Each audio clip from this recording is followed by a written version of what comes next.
Olá, galera, como é que tá, nono ano? Tudo bem? Saudade de vocês, hein? Bom, então é o seguinte, a gente vai ter a nossa primeira aula de correção de exercícios. Essa aula, ela vai funcionar desse jeito que você está vendo. Eu vou aparecer para você, atrás de mim aí na sua tela vai aparecer o exercício, tá vendo? Olha só. Aí quando começar mesmo a fazer, eu vou diminuir aqui minha carinha, vou colocar lá no cantinho para ficar mais fácil de você acompanhar tudo que eu estou falando, beleza? A gente vai fazer assim.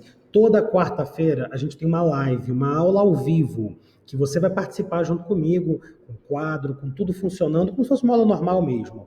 Depois dessa aula, eu vou liberar para vocês um exercício, como esse que eu liberei. E aí você vai fazer esse exercício, e aí na sexta-feira eu vou liberar um vídeo exatamente como esse daqui. E nesse vídeo eu vou fazer a correção do exercício, para que você possa ver se errou alguma coisa, se tem alguma coisa que você precisa consertar. E se você ainda assim ficar com dúvida nessas minhas explicações, aí você pode mandar uma mensagem para mim lá no grupo de WhatsApp da turma, ou diretamente no meu particular, que aí eu vou ajudar vocês. Tudo bem? Então, queridos, vamos começar. Vamos parar de conversa, deixa eu pegar meu cafezinho aqui. E vamos com tudo para cima dessas ciências aí. Vamos lá. Questão número 1. Considere que uma sequência de DNA com 100 pares de bases, lê aí, ó, lê aí do lado, tá? Com comprimento total, ou melhor, com 100 pares de bases de comprimento contendo 32 timinas. Ele quer saber quantas citosinas, guaninas e adeninas essa sequência terá, respectivamente. Queridos, uma molécula de DNA, ela tem duas fitas, como a gente aprendeu. Ela é uma dupla fita. Se ele diz que ela tem 32 timinas, que foi o que ele falou, vou marcar aqui para você, olha só, 32 timinas, significa que do lado oposto, né, ou paralelo a essas duas timinas, essas 32 timinas, a gente vai ter que ter 32 adeninas. Se ele falar que tem 100 adeninas, obrigatoriamente vai ter que ter 100 timinas, e vice-versa, porque são bases complementares. Tudo bem? Bom, só que aí tem uma pegadinha matemática que ele falou pra gente. Ele disse que essa molécula, ela tem 100 pares de bases. Cara, 100 pares de bases significa que ela tem no total 200 bases, porque são pares. Então, dentro dessas 200 bases, ele falou que são 32 timinas. Então, você tem que fazer uma continha matemática. Se tem 32 timinas, como eu falei para vocês, então obrigatoriamente tem que ter 32 adeninas. Aí você soma 32 com 32, isso vai dar 64. 64 bases. Só que o total, como eu acabei de falar para você, são 200. Então você faz 200 menos 64. O que sobra são 136 bases. Essas 136 têm que ser divididas para duas bases que sobram ainda, que tem que ter, que é citosina e guanina. Aí você divide 136 por 2 e você descobre 68. Então, de citosina serão 68, estou marcando aqui. De guanina serão 68. Então, vamos procurar uma opção que tenha isso? Olha aí, a letra C, ó, 68, 68. E bate certinho, porque de adenina, que é a próxima na sequência, são 32. Então, cara, a resposta correta dessa opção, deixa eu marcar ela aqui, ó, letra C, tá marcada aí para você. Tranquilo? Show de bola. Vamos passar para número 2. Número 2. O cruzamento teste usado em genética é uma maneira de verificar se o indivíduo com um fenótipo dominante apresenta uma homozigose ou heterozigose para essa característica. Em um cruzamento teste, o indivíduo com fenótipo dominante é cruzado com o indivíduo com fenótipo recessivo.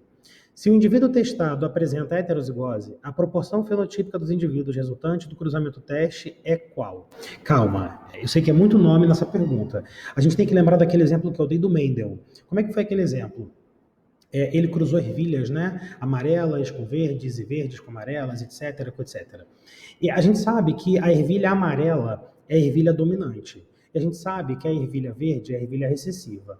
Só que o Mendel, em alguns momentos, se perdia. Ele não sabia se aquela ervilha amarela que ele estava ali na mão, se ela era azão-azinho ou se ela era azão-azão. Não foi nem essa letra que a gente usou, né? A gente usou a letra V.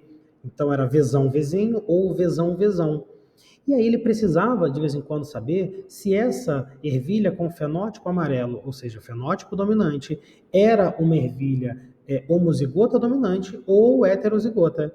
Então ele cruzava, bastava ele cruzar essa ervilha que ele não sabia qual era o genótipo, mas sabia o fenótipo e sabia que era dominante, com uma ervilha com o fenótipo recessivo, porque essa ele sabe qual é o genótipo dela. Então, vamos supor, cruzou uma amarela com uma verde. Se só nasce amarela, é porque aquela amarela ela era dominante homozigota, a Vzão. Se nasce 50% amarela, 50% verde, significa que aquela amarela ela tinha o genótipo heterozigoto, o genótipo Vzão. A pergunta dele, olha só, em um cruzamento teste, o indivíduo com fenótipo dominante é cruzado com o indivíduo com fenótipo recessivo, até aí tudo bem. Aí depois vem, se o indivíduo testado apresenta heterozigose, olha só, se o indivíduo testado apresenta heterozigose, deixa eu apagar aqui para marcar tudo de um jeito só, ó, tarará, se ele apresenta heterozigose, a proporção fenotípica dos indivíduos, então se ele for Vzão, quando cruzar com um recessivo, vai nascer, vamos ver aqui a opção, letra E, 50% do fenótipo dominante e 50% do fenótipo recessivo. Essa é a resposta correta. Beleza? Bem como eu falei mesmo para vocês. Tranquilo? Vamos embora para número 3. Número 3. A genealogia ilustra uma família em que as pessoas destacadas apresentam uma doença autossômica monogênica. Calma, vamos lá. Autossômica significa que é uma herança que está nos cromossomos autossômicos. Significa, então, que não está nos cromossomos sexuais. A gente estudou algumas de cromossomos sexuais, como daltonismo, hemofilia, que ficam no cromossomo X da mulher. Podem ter algumas características no cromossomo Y também, mas a gente estudou basicamente só as do cromossomo X, até porque não tem nenhuma doença que esteja ligada ao cromossomo Y. Então, se é autossômica, você vai trabalhar com toda aquela estrutura de azão-azinho, azão-azão, desse jeito, tudo bem? Então, vamos lá. É autossômica e ele falou que é monogênica. Monogênica significa que é caracterizada por um gene apenas. Então, não é uma interação gênica que está acontecendo. Show de bola. Aí ele bota assim: a análise dessa genealogia permite concluir que a probabilidade de... Então você vai ter que analisar opção por opção para você chegar na resposta correta. Vamos analisar cada uma? Letra A. Os indivíduos 1, 2. Quem é o indivíduo 1, 2 dessa história? Olha só. 1, tá vendo aqui? Indivíduo 1, esse cara aqui. Indivíduo 2 é esse cara aqui. Então, 1, 2 seria exatamente isso que você está vendo aqui. Tá bom? Deixa eu ver se eu consigo excluir a minha marcação aqui. Estou aprendendo a mexer aqui nessas ferramentas. Não vou excluir não, deixa aí. Daqui a pouco eu mexo nisso. 1, 2 e 2, 5, ou melhor, 2, 5 também. 2, 5 seria esse cara aqui, tá bom? E 3, 1, olha só. 3, 1, cadê? Vem cá você, seria esse cara aqui. 3, 1. Esses caras aí que ele está marcando, na letra A, isso, hein? Serem heterozigotos é de 2/3. Então ele está dizendo que a probabilidade deles serem heterozigotos é de 2/3. Vamos pensar aqui rapidamente nessa história toda. Aprendi a excluir, olha só, veja você. Eu marco aqui e dou excluir. Marco aqui e dou excluir. Deixa eu excluir tudo aqui para não ficar muito poluído na sua tela. E vamos embora. Aqui tem mais uma também. Excluir, olha aí que bacana. Show de bola. Tô aprendendo, hein? Tô aprendendo. Seguinte, vamos pegar só um desses para a gente fazer a conta e ver se essa letra A tá certa ou errada. Eu vou pegar, sabe quem? Vou pegar o primeiro, tá? Vou pegar o primeiro, assim. Indivíduo 1, 2. 1, 2 é esse cara que tá aqui, ó. Vamos lá marcar ele. 1, 2, né? Novamente. Gente, se esse cara que tá aqui ele é um indivíduo pintado, tá? Significa que ele tem a característica. Então significa que ele herdou essa característica do pai e da mãe. O pai da mãe, o pai é esse e a mãe é essa mulher que está aqui. Ele só pode ter herdado se essa característica for recessiva, porque você vê que o pai e a mãe não têm a doença, não têm a característica. Então esse pai e a mãe, com certeza, eles são heterozigotos, são normais, tipo azão-azinho, não têm a herança, mas eles têm o genótipo, o gene para aquela característica. Então a chance do indivíduo 1, 2. Indivíduo 1, 2. Quem é 1, 2, Feitosa? Quem é 1, 2? 1, 2 é esse que está marcado aí na sua tela. A chance desse cara ter a herança é 100, ou melhor, ter o genótipo azão-azinho é 100%. E ele está justamente perguntando isso. Ele está dizendo aqui, ó, de serem heterozigotos. A chance desse cara ser heterozigoto é 100%. E não 2/3, como ele falou na letra A. Então você elimina a letra A. Não considera a letra A. Tá? Vamos para a letra B. Os indivíduos 1, 1 e 2, 4 apresentam um alelo para a doença. A chance, né, de apresentarem um alelo para a doença é de meio, de 50%. Vamos pegar esse cara? Ó, 1, 4. 1, 4 tá ali. Né? E a outra que ele falou, deixa eu apagar esse daqui para não ficar confundindo você. E o outro é o 2, 4. 2, 4. Gente, vamos ver. Vou pegar o primeiro, tá? 1, 4. A chance dele apresentar o alelo para a doença. Cara, o filho dele, olha só, o filho dele tem a doença. Se tem a doença, é porque é azinho, digamos assim, já que essa aqui é uma herança recessiva e a gente descobriu junto que é recessiva. Então, a chance desse cara aqui que eu estou marcando ter o alelo é de 100% também. Então, não pode ser a letra B, tá bom? Vamos apagar a letra B. Vamos afastar a possibilidade da letra B estar correta, tá bom? Vamos para a letra C para a gente ver se está correto ou não. Letra C. O próximo filho do casal 1, 3, 1, 4, quem é esse casal? Vamos lá. 1, 3 e 1, 4. Esse cara aqui com essa mulher aqui. Esse cara aqui com essa mulher aqui. O próximo filho, a probabilidade de ser uma criança doente é de 1/6. Como assim de ser uma criança doente? É de ser uma criança que tenha o fenótipo, né, recessivo. E o genótipo, obviamente, é recessivo também. Esse cara aqui, ó, 1, 3, ele é azinho. Essa mulher, esse cara aqui, esse homem, 1, 4, ele é heterozigoto. A gente já descobriu isso quando a gente analisou a letra B. Então, o cruzamento que você tem que imaginar é um cara todo recessivo com um cara heterozigoto.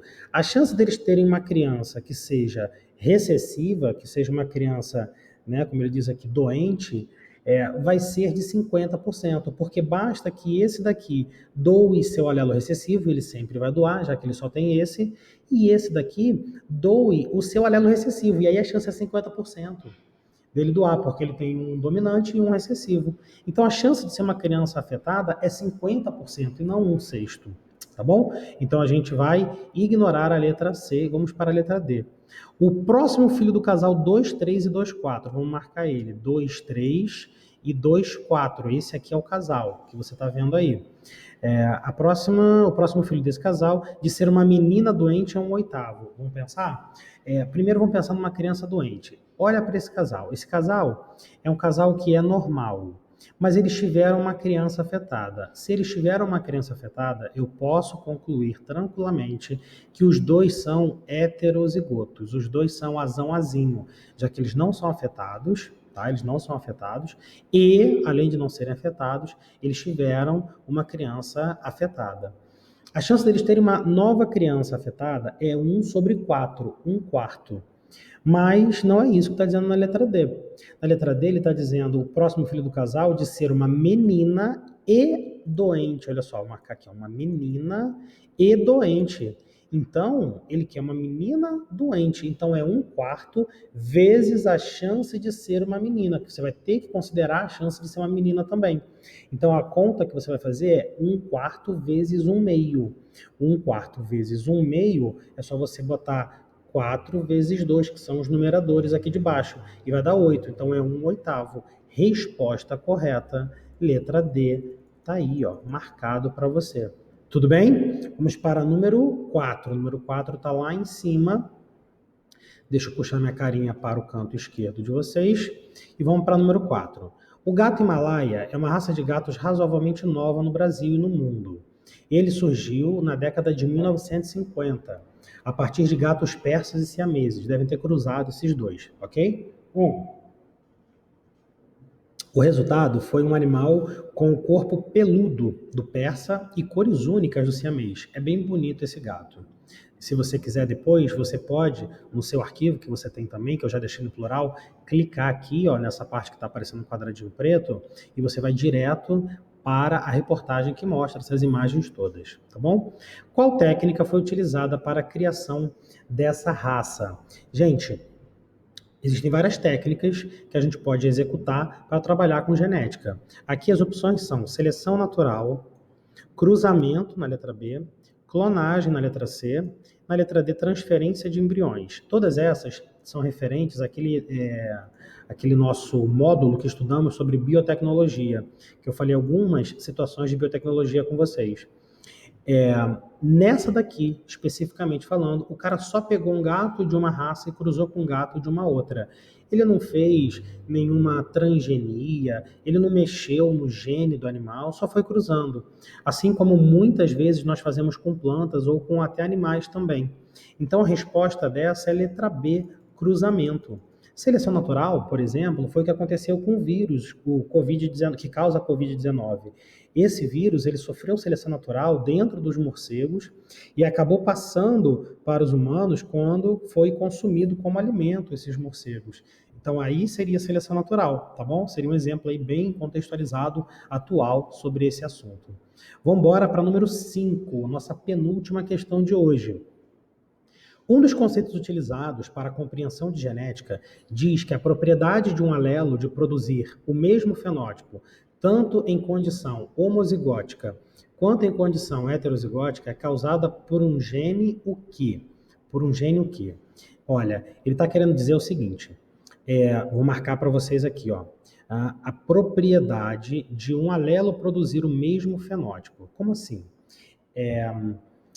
Um alelo só, ele vai produzir a mesma característica no corpo do indivíduo, continuando a leitura, tanto em condição homozigótica quanto em condição heterozigótica. O que seria isso?